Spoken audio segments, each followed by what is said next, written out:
My name's Furse, and this is my Ford 7700.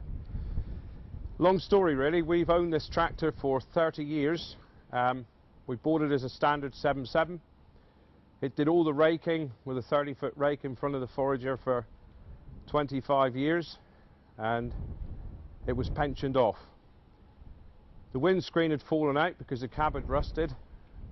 It was parked at the bottom of the yard with grass growing out of the windows, and I phoned up our local tractor salvage people and they offered me £700 for it, and I very nearly sold it.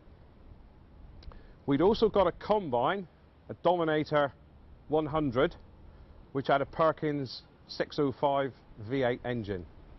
The combine had finished its days. We used the combine for combine racing, and the combine had died, so we decided to take the engine out of the combine and put it in the tractor, which was quite a big task really, bigger than we ever imagined, as it always is. So we took the tractor into the workshop, we took the Ford engine out, we stripped the cab down to its original frame, we bought another cab, cut the front of another cab off and welded on this one so we could get some decent tin work, and we completely gutted the cab. We welded up all the cracks and bits and pieces, added in bits of plate to the wings and tidied it up. We undercoated or undersealed all the back wings, did as good a job as we could. We bought new upholstery for the cab, a new seat, a new CD player, and but the big job was to put the engine in. Because of the way that Fords designed their tractors, or did at the time, this is known as the tombstone, which originally used to bolt to the front of the engine block, the front of the Ford engine. So with the characteristics of the Perkins 605, we were unable to do that. So the big project was to make a new chassis to carry the tombstone, and of course we had to work out all the different levels. We didn't know at that time what the bonnet height was going to be, so we cut all these shapes out of wood and done all the drillings, and we bolted the wood to the tombstone, and then we cut out big plates here and we picked up on all the loader brackets. We made the chassis for the engine to sit in.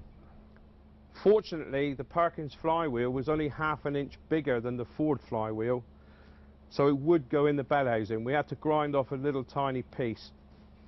We re-drilled the Perkins flywheel to take the Ford clutch, which everybody said would never stand the power. I wanted to keep the original appearance of the tractor the same. The radiator that came out of the combine was this wide, with 2 inlet pipes at the top for the V8 engine. So I decided to use the original 7.7 radiator, which we mounted an extra top hose pipe in. The radiator went forwards, I think it was 5 to 7 inches. We made up an extension to the front of the water pump to push the fan forwards.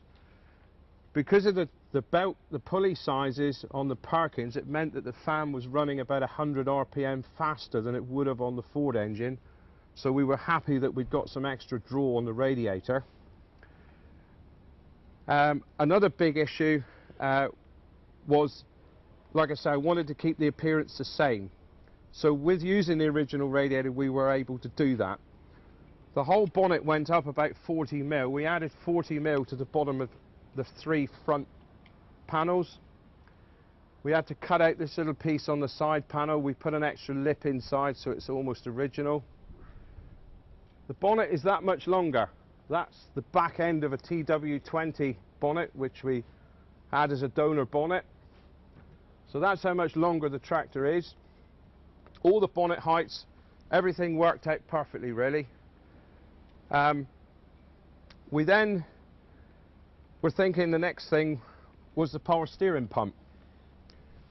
We talked about having it belt drive, but didn't fancy the idea of that, so the only real place for it was in there on the bottom pulley. I'll take this side panel off and show you. This is where we added 40 mil to the bottom of the panels. So that's the only difference on the front end, but it's not really noticeable.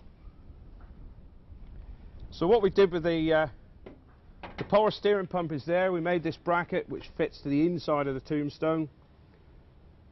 The drive coupling we used is off a Vicon Vari spreader. That's a Vicon Vari spreader drive donut. The water piping was a bit tricky. I think that pipe passes within 1/4 of an inch of the drive donut. If we look here, these manifolds were made by my secretary's boyfriend. He's done an excellent job. And the manifold passes above the shaft that drives the fan by 1/4 of an inch. But nothing's going to move, so that was fine. This is our water temperature gauge.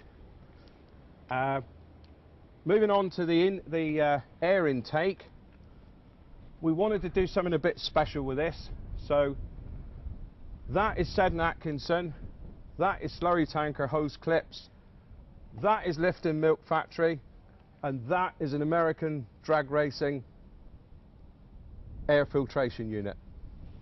So that's the story behind that bit, and I was quite pleased actually with how that turned out.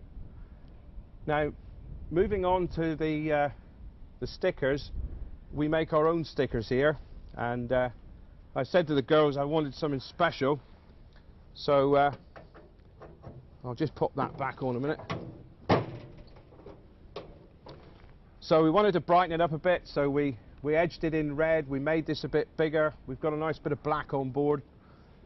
I had to get a V8 sign, so I talked to a few people that make this sort of thing, and this is what they came up with. So that was the V8 sign. When it came, I think it cost £23. There were 3, not 1, 3. So hence we've got one on each side at the back.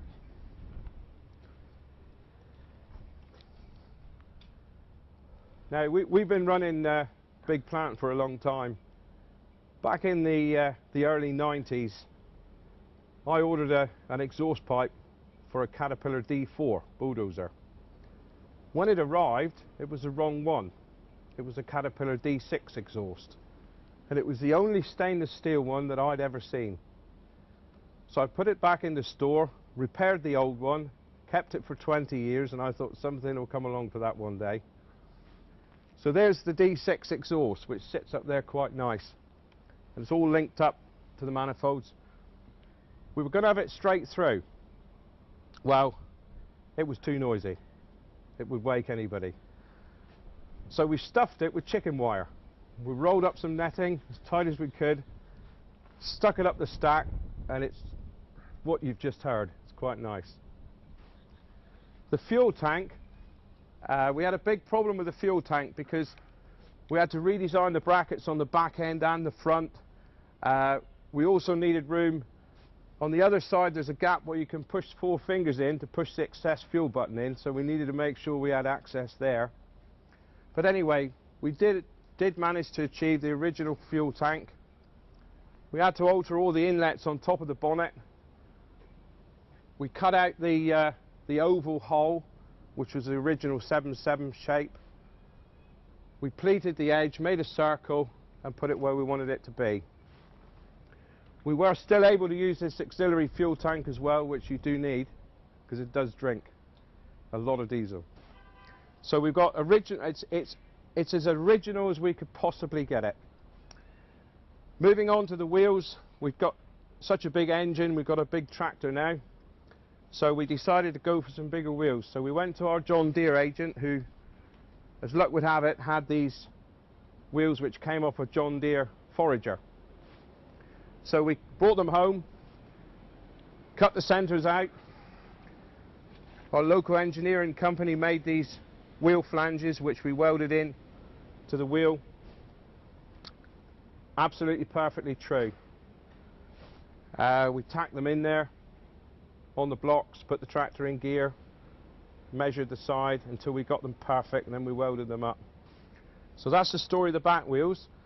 We had to go, it's original front wheels, but we went 2 sizes bigger with the tyre to bring the tractor to the right level. This was always a bit of a disaster really in the first life of this tractor. The spools were always leaking, so we tidied this up and put some new, repiped it, new new couplings, refurbished the pickup hitch. So there you are. Now, it did actually, the first year it was finished, which was about 4 years ago now, it did do, I think it did 300 hours work the first year in a 30-foot rake, which was quite pleasing to the farmers because it was something else to talk about. But of late, it's just a show tractor really now.